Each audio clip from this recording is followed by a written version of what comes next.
सिक्किम में हुए एक सड़क हादसे में 18 जवानों के शहीद होने की खबर ने देश को झकझोर कर दिया गया। सभी 18 जवान अलग अलग राज्यों से आते हैं।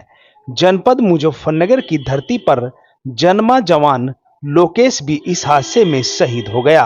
रविवार की सुबह शहीद लोकेश सहरावत का पार्थिव शरीर नेशनल हाईवे बाईपास पर पहुंचा, जहां सैकड़ों लोगों का हुजूम इकट्ठा हो गया, जिसके बाद आर्मी के वाहन से शहीद लोकेश की अंतिम यात्रा शुरू की गई, जहां उनके पार्थिव शरीर के पीछे ट्रैक्टर ट्रॉली के अलावा अपने अपने वाहनों के साथ हजारों की संख्या में लोग उनके साथ गांव यूसुफपुर तक देशभक्ति के नारे लगाते हुए पहुंचे, जिसके बाद शहीद लोकेश के पार्थिव शरीर को उसके घर ले जाया गया। शहीद के शव को देखते ही हजारों आंखें नम हो गई और शहीद के परिवार में भी महिलाओं की चीख पुकार मच गई। शहीद लोकेश के पिता, पत्नी व अन्य परिजन उसके पार्थिव शरीर से लिपटकर रोने लगे और इसके बाद उनके पार्थिव शरीर को यूसुफपुर के बस स्टैंड लोकेश के खेत में ले जाया गया, जहां सेना के जवानों और अधिकारियों ने शहीद को गार्ड ऑफ ऑनर देकर पुलिस चक्र चढ़ाकर श्रद्धांजलि दी। इस दौरान केंद्रीय राज्य मंत्री डॉक्टर संजीव बालियान, उत्तर प्रदेश के राज्य मंत्री कपिल देव अग्रवाल सहित भाजपा नेता ने शहीद लोकेश को श्रद्धांजलि दी। वहीं पूर्व सांसद हरेंद्र मलिक, विधायक अनिल कुमार, विधायक चंदन सिंह चौहान, राष्ट्रीय लोकदल के जिलाध्यक्ष संदीप मलिक सहित अन्य राष्ट्रीय लोकदल और भाजपा नेताओं के साथ साथ मौके पर मौजूद ग्रामीणों ने शहीद लोकेश को श्रद्धांजलि दी।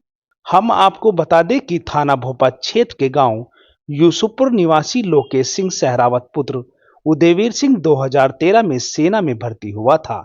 लोकेश वॉलीबॉल का खिलाड़ी था और खेल कोटे से ही वह सेना में भर्ती हुआ था। शहीद लोकेश के पिता उदयवीर पेशे से किसान हैं। लोकेश के सेना में भर्ती होने के बाद परिवार हंसी खुशी से जीवन व्यतीत कर रहा था। लगभग 2.5 साल पहले लोकेश की शादी खतौली क्षेत्र के गांव खानपुर से हुई थी। लोकेश के शहीद होने के बाद परिवार में कोई बेटा नहीं बचा। लोकेश की एक बहन है जो कि शादीशुदा है।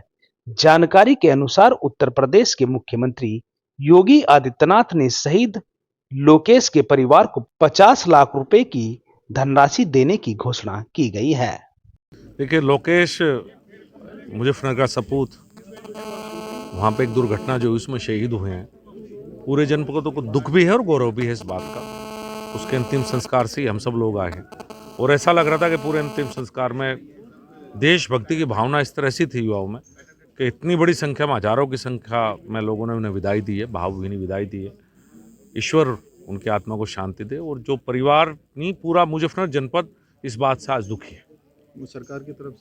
सरकार की तरफ से जो प्रावधान है इसमें 50 लाख रुपए, नौकरी, वो सब व्यवस्था करीब करीब हो चुकी है।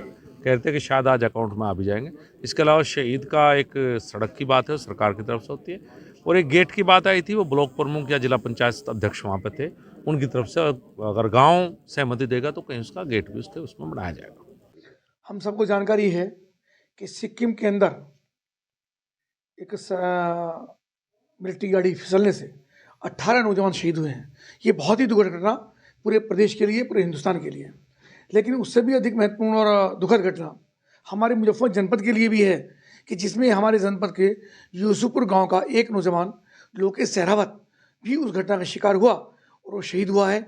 उसका पार्थिव शरीर आज मुजफ्फरनगर उसके गाँव में पहुँचा। सब जनप्रतिनिधि, आदरणीय मंत्री जी संजीव बालियान जी और समाज के सब लोग और लगभग 10,000 लोगों का जनसैलाब उसको श्रद्धा सुमन अर्पित करने के लिए वहाँ पर उमड़ा। सभी की आंखें बहुत नम थी। सभी ने भारत माता की जय, वंदे मातरम, हिंदुस्तान जिंदाबाद ऐसे नारे लगाते हुए उसको अपनी अंतिम श्रद्धांजलि दी है।